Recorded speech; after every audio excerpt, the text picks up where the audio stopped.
Hi, I'm Jimmy, aka Perceptes. In this video, we're going to do a deep dive into Kinks, a utility module from Mutable Instruments. Kinks doesn't get the hype that some of the flashier Mutable Instruments modules do, like rings and clouds, but maybe it should. Kinks is only 4 HP and provides 3 different sections of really useful utility functions. This video consists of an overview of the module's features and its user interface, followed by several patch examples.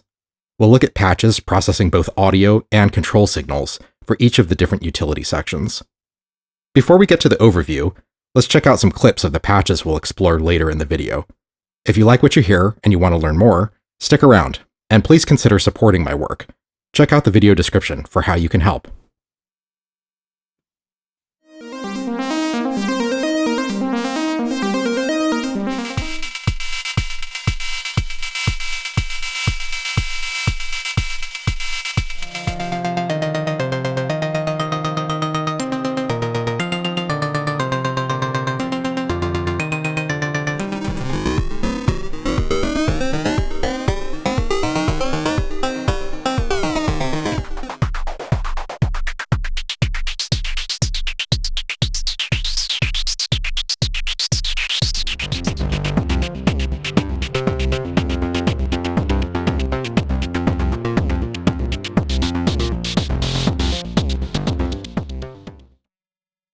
Let's go through the user interface on Kinks so that you understand all of the features and what all of these jacks do.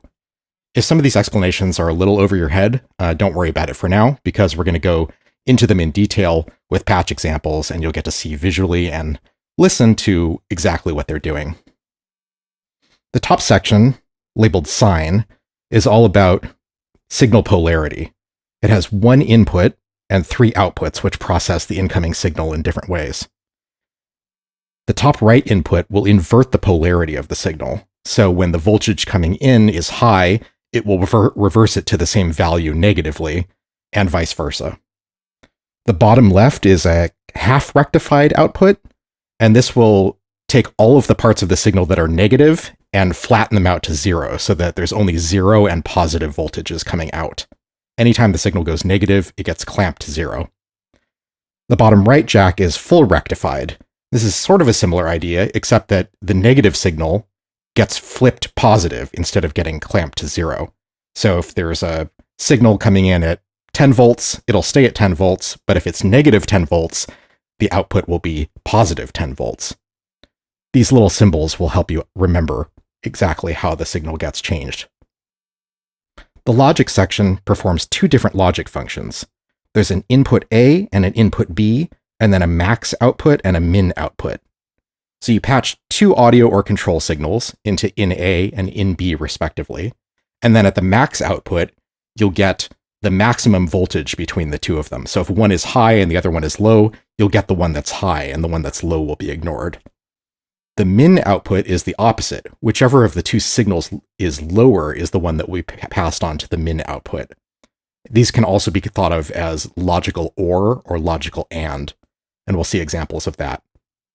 Finally, we have a classic sample and hold section. If you're not familiar with sample and hold, here's a brief explanation. You have an input, which can be any sort of voltage, and an output, which is what you're going to be getting from the unit. And then you have a trigger input, where you send triggers or gates, and whenever a trigger comes in, the module will grab and remember whatever voltage was coming in on the input at that exact moment, and it will send exactly that voltage out of the output and keep it at that voltage until the next trigger comes in, and then it'll repeat the cycle. So it's a way of getting samplings of a random source and holding them as long as you want.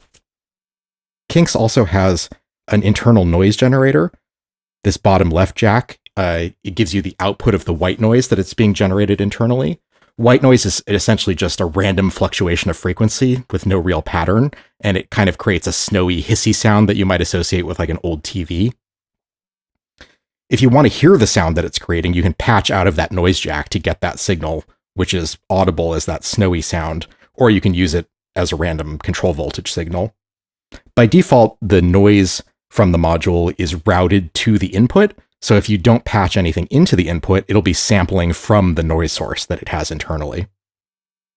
It's worth noting that there are some Kinks modules that were manufactured incorrectly, and there are some problems with the white noise circuit and the way that it's normaled to the input. There's enough of them out there in the wild that I've seen mentions of this online, and I actually have one of the broken modules. So I'll be able to demonstrate to you how it might misbehave if you get one of these, and you'll be able to see what's wrong with it and how you know whether you have a broken one or not, and how you can work around that.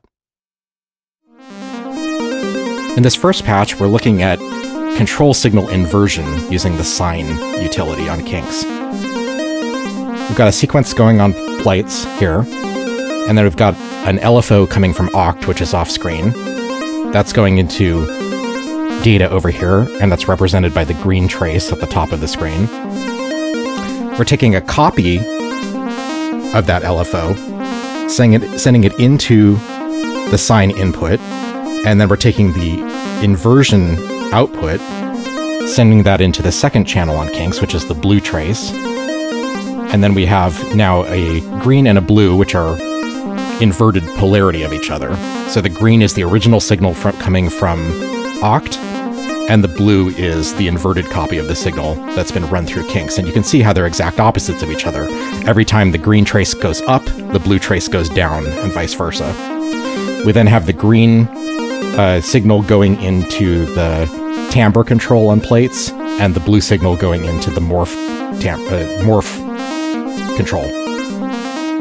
And so the result is that you get this alternation of timbral change between one of them being increased when the other is being decreased, and vice versa.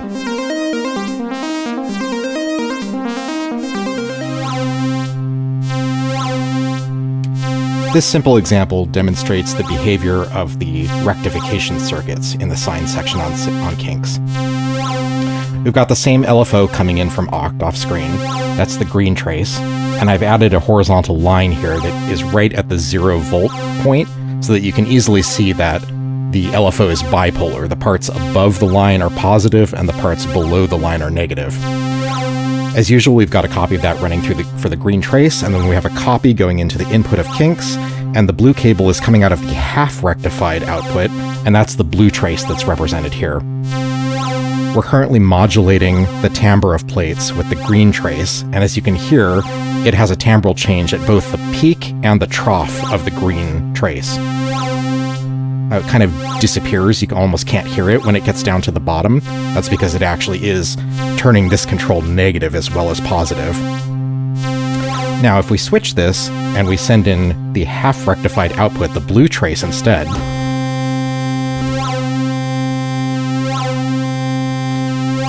notice now that we're hearing a timbral change only during that sort of positive spike, and then in the places where the green trace goes below the 0 point, the blue trace just stays flat at 0, and so we get just a constant sound from plates. We don't hear the timbre disappear and sort of the sound drop out as the wave is turned off. Now if we switch that from the half-rectified output to the fully rectified output on Kinks, now we see what its effect is. Instead of zeroing out the negative sections of the incoming signal, it flips them positive. It's sort of like an absolute value, if you remember that idea from math class. And the result is that we get a positive-only signal that is at twice the frequency of the original signal, and you can see that represented on the trace, that for every upward triangle or every full cycle of the green trace, there's 2 cycles of the blue trace. And so as a result, we're still going only positive like we were with the half-rectified signal. The sound never goes away because it's never turned negative, but it changes at twice the rate that the original signal did. Here's a simple example to demonstrate how signal inversion affects audio signals. We've got a saw wave from plates coming into the input of the sine section of Kinks, and then we've got a copy of it going into Quadrat, which we're using for audio mixing. We've got then the output of the full inversion of the signal into the second channel, and the mix of the 2 audio signals coming together, and that's what we're hearing. So if we look at the screen on data, Green represents the waveform of the original signal coming from the oscillator. The blue is the inverted signal going through the circuit on Kinks, and the yellow trace in the middle is the combined signal from mixing the two together. Currently, I just have the green signal, the original, all the way up. If I turn that down and bring in the blue signal, we'll hear that it sounds the same because it's essentially the same wave shape, more or less, and the same frequency. It's just inverted. You can see that the yellow trace changes to match whichever one I'm fading in. But if we bring in the original signal and then we mix in the inverted signal, you can hear that it kind of removes the sound entirely. So you get a little bit of it left because it's an analog circuit, but essentially you're hearing silence. And the reason is because if you mix a signal with its polar opposite, you get nothing. Remember, the signals are being combined, so if you add, say, -5 to 5, you get 0. That's exactly what's happening here. Every time the green wave goes up, the blue wave goes down, and the combination is nothing.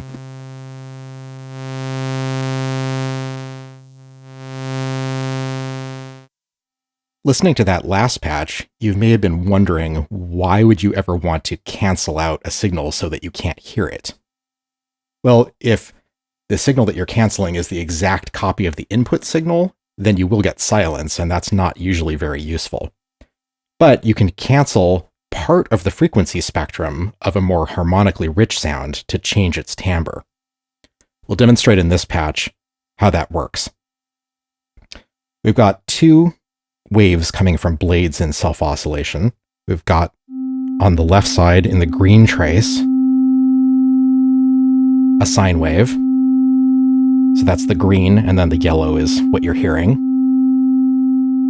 And then from the second channel, we've got a square wave, which is the blue trace. And again, the yellow is what I'm mixing in that you can hear. So those are the two. If we bring in that square wave, and then we mix in the inversion of the sine wave, we're canceling that fundamental frequency that's coming in on the sine wave and removing it from the square wave sound. Visually, that looks like the little yellow shape here, but if you listen closely, what you're actually hearing is that that lowest fundamental pitch in the square wave is going away, and we're leaving only the upper harmonics. Let me fade it in and out so you can hear. Hear that sine wave at the low end? Then listen as I increase the inversion.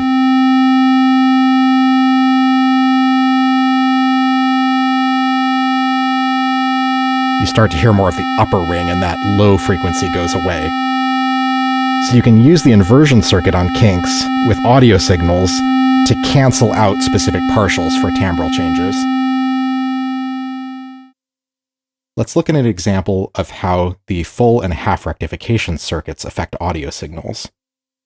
Again, we're taking a sine wave from blades in self-oscillation, which sounds like this and is represented by the green trace. And then we're running a copy into Kinks and coming out of the full rectification output, which is the blue trace. And that sounds like this.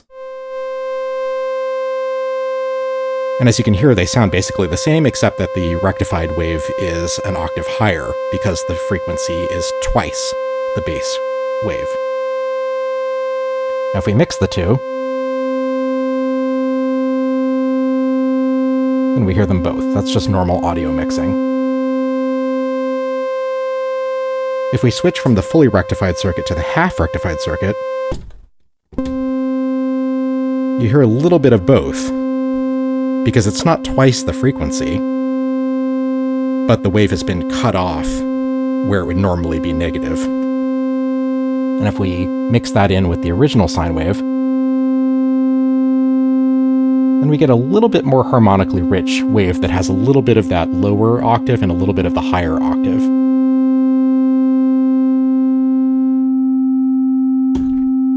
Let's see how this sounds with a more harmonically rich waveform. If I change the drive mode on blades, we'll get a more jagged, harmonically rich wave shape. So that yellow is what we're hearing. The green is the bass wave, and then the blue is the full rectification. Let's bring in the full rectification.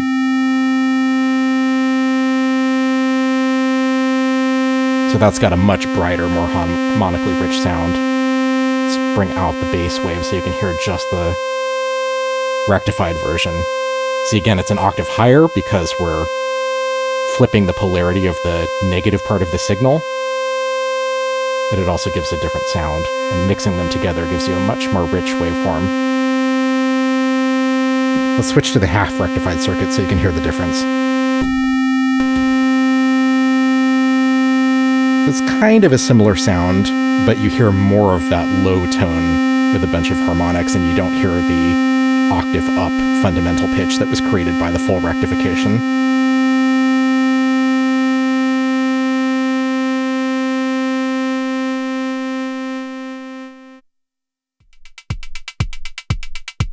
Processing control signals through the logic section on Kinks is a really fun way to derive new rhythms and interesting modulations. In this patch, we've got Pamela's Pro Workout acting as a clock source, running at 120 BPM, and sending a 4 times clock signal to the green channel on data. That's this top trigger pattern. And then we're sending a 1.5x multiplied clock signal over the blue cable to the blue trace. You can see that they don't really align in an even way. And then we're sending the green and the blue into the 2 inputs on the logic section. The max output is then being fed into the yellow trace on data, and you can see that it's deriving a new signal that doesn't match either the green or the blue ones. And the reason is because it's giving us the maximum value of whichever one is higher. And because they don't hit at exactly the same time, we get new high gates that wouldn't have been in either of the 2 signals on their own. So if we send that new yellow trace from the combined max input into the morph control on plates where I'm generating this hi-hat sound, and we start to bring in the modulation,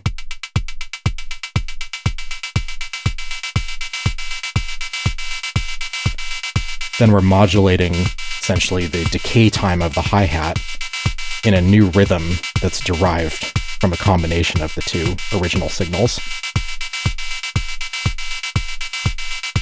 If we switch over to the minimum output, then we get another new rhythm.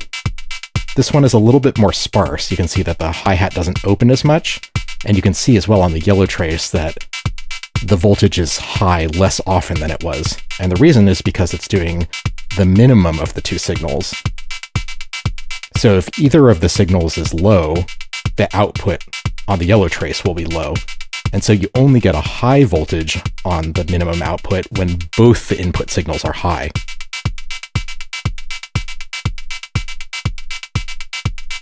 To make this a little bit more musical, let's take that output, and instead of sending it directly into our morph control, let's send it into a VCA that's being modulated by an LFO to bring that modulation in and out.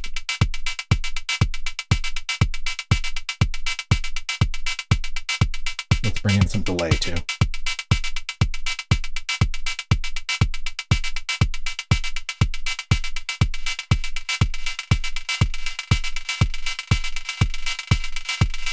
We'll switch back and forth between the max and the min outputs on the logic section.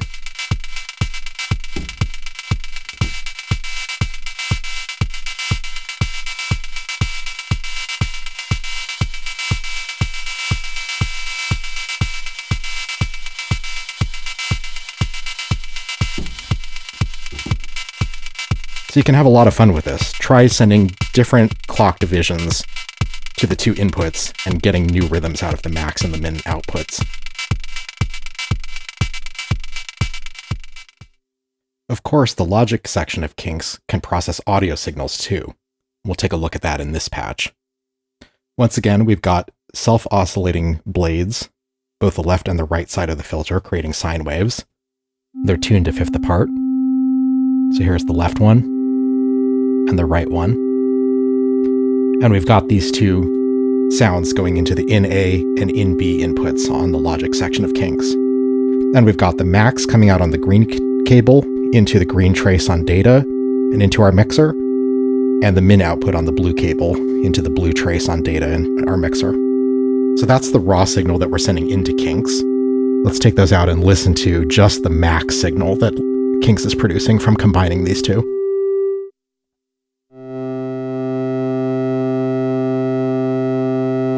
So it's a much more harmonically rich signal than the two sine waves, and you can see that represented in the audio waveform on data, that it's a much more jagged, sort of rapidly moving waveform than a simple sine wave curve.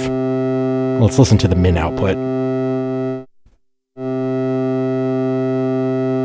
You may notice that they sound basically the same, and you can see, visualized on data, that they're essentially inverses of each other because they have the same inputs, which are oscillating at a constant rate, and doing a max and a min, essentially an or and an and of those voltages, will produce mirror images of each other. And so, as we saw in our section on inversion with the sine section of Kinks, if we combine the two signals and mix them, they sort of cancel each other out, and you're left with that original sound that we had from the original waveforms. So by canceling out the effect of the max signal and the min signal, we're left with just the input extracted from the combination.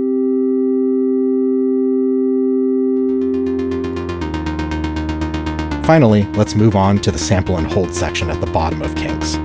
This is a classic use of sample and hold, deriving a random pitch sequence from random control voltages. We're sending a random signal coming from marbles into the green trace on data. Those are randomly changing voltages between 0 and 5 volts. And then we're sending those in to the input of the sample and hold on Kinks. We're triggering the holding of the sample with a 4 times multiplication of a clock coming from Pamela's Pro Workout. And then the output of the sample and hold is going through the blue trace on data, through an attenuator, into the barred quartet quantizer, and finally into the pitch of plates, which is our sound source. So what you're seeing here is that on the green trace, marbles is creating a random sequence of voltages. That's our input for sample and hold.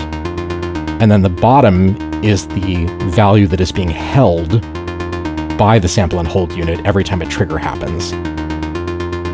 Let me increase the attenuation so you can see a bit more change.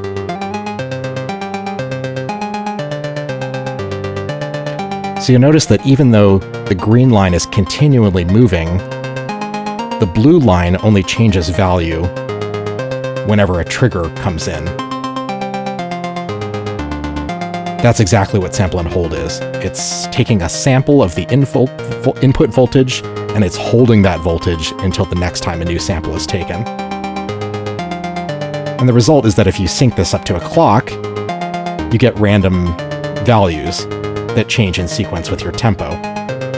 Running it through a quantizer will make sure that each of those voltages conforms to a pitch in the 12-tone musical scale, so that we get something that sounds pleasing when patched into a volt per octave input on an oscillator. But you don't have to use this for pitch, it's just a control signal. So for that reason, I have a copy of the output, a copy of the raw output without the attenuator. And if I plug that into the timbre input on plates, then we can get some timbral modulation too.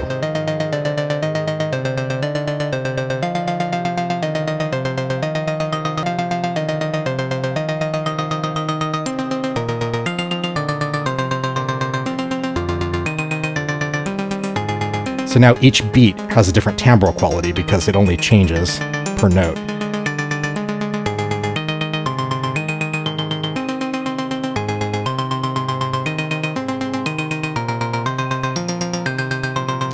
I mentioned at the beginning of the video that some of the Kinks modules in the wild have broken sample and hold circuits, and I can demonstrate that for you here. You may have wondered, if Kinks has its own built-in noise source for the sample and hold input, why did I need to use marbles to send in this input? Well, I'll show you. If I unplug the input from marbles, then Kinks is now sending its internal noise source into the input as the source, but you'll hear that we're losing our pitch signals. And you can see on the trace that we just get these little spikes right when the trigger comes in, but the voltage that it received quickly drops to 0, so it's not actually holding the sampled voltage until the following trigger. If you see this behavior from your Kinks module, that means you have one of the broken ones, and as a result you'll need to use some sort of other control signal as the source for the input. But not all is lost. There's still a use for the white noise that is generated by Kinks, and we'll see that pretty soon. Here's how sample and hold can be used on audio signals with audio rate modulation to create interesting timbral changes. I've got a sequence going on plates. That's what you're hearing now, just a little reverb and delay to make it a little more interesting, and a kick drum to make it a little more musical. And then I've got the audio from plates going into the input of the sample and hold unit, and the output is going to a second channel, which we're not hearing yet. On the blue trace of data, we've got a square wave oscillator coming in at a very fast audio rate, so this is a pitch that you would normally be able to hear. But we're using it to trigger the sample and hold unit. So every time that voltage spikes up to the top, it's sampling a new voltage from the audio input. Let's switch to the sample and hold output to hear how it changes the timbre.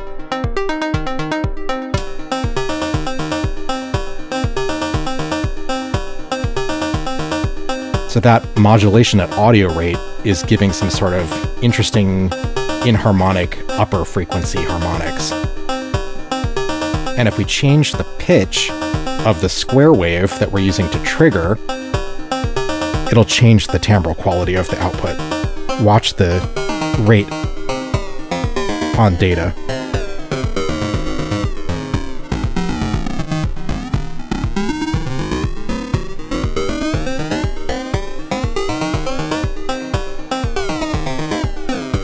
So you could modulate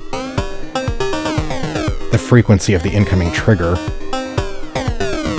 for timbral change over time.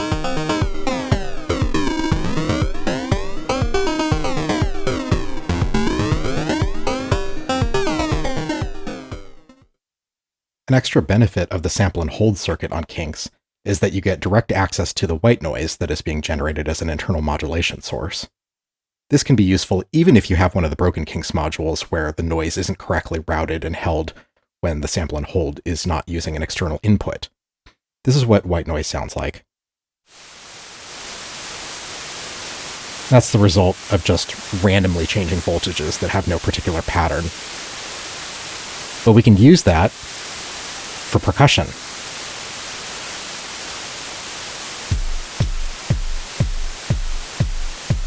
Get a kick drum going. So if we run that sound through a VCA and a filter, and then give it a little bit of an envelope, boom, we've got a hi-hat sound just by processing the white noise output from Kinks. I can use my envelope controls to change the sound. The fall time of the envelope changes the decay of the hi-hat from like a closed hi-hat sort of sound to more of an open sound.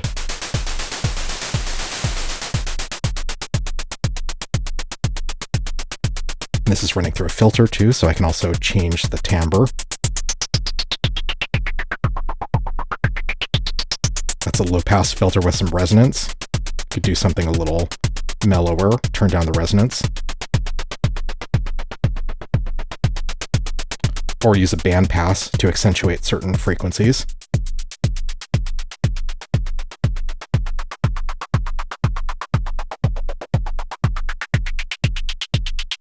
And then, of course, you can modulate these parameters to make much more interesting rhythmic patterns. So I've got LFOs coming from Oct, that's the green trace and the blue trace. I'm running through the quadrat at the top for some attenuation. Let's apply. So the blue trace is being used to to modulate the fall time of the envelope, which is changing the decay time of the hi-hat. And then the fast green trace is used to modulate the frequency of the filter.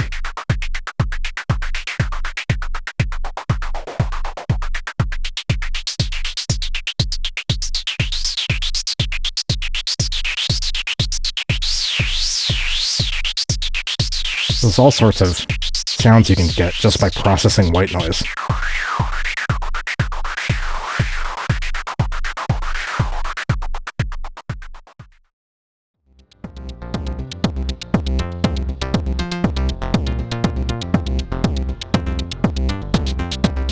All right, putting it all together, using all of the sections of Kinks.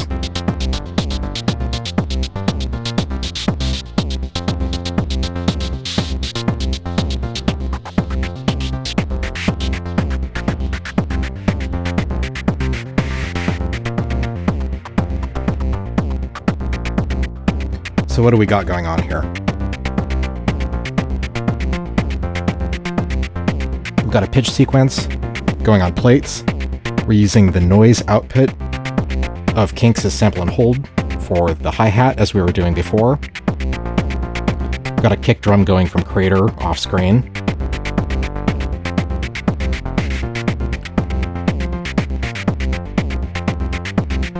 And we've got two different clock signals, 4x the tempo and 1.3x the tempo, going into the logic section. The max output is being used to add saturation to the kick drum. And the minimum output is being used to trigger the hi-hat, to get that cool syncopated rhythm.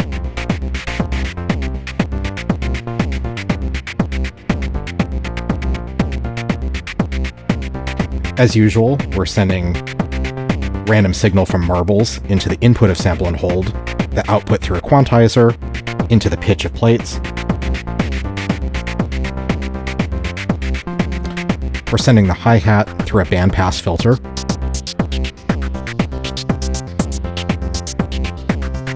And then we're sending the audio of plates, our pitched voice, through a low-pass filter. And then we're sending a copy of it into the sine section of Kinks and sending the full rectified wave into our mixer so we can bring in that upper harmonic.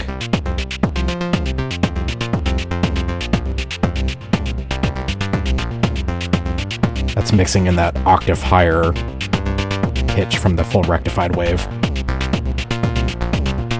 And then we're also taking the half rectified wave of that signal, and we're now going to use it to modulate the timbre on plates. So we're doing audio rate modulation.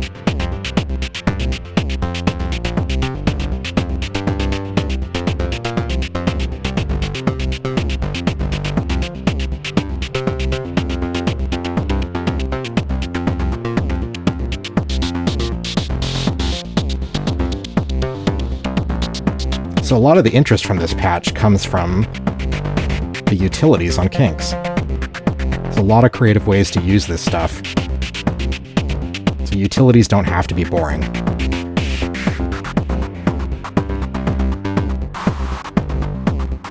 Thank you very much for watching the video. I hope this was useful. I hope it was entertaining. If it was, I hope you'll follow along for more videos of this type. And please consider supporting me. Check out the video description for ways you can do that.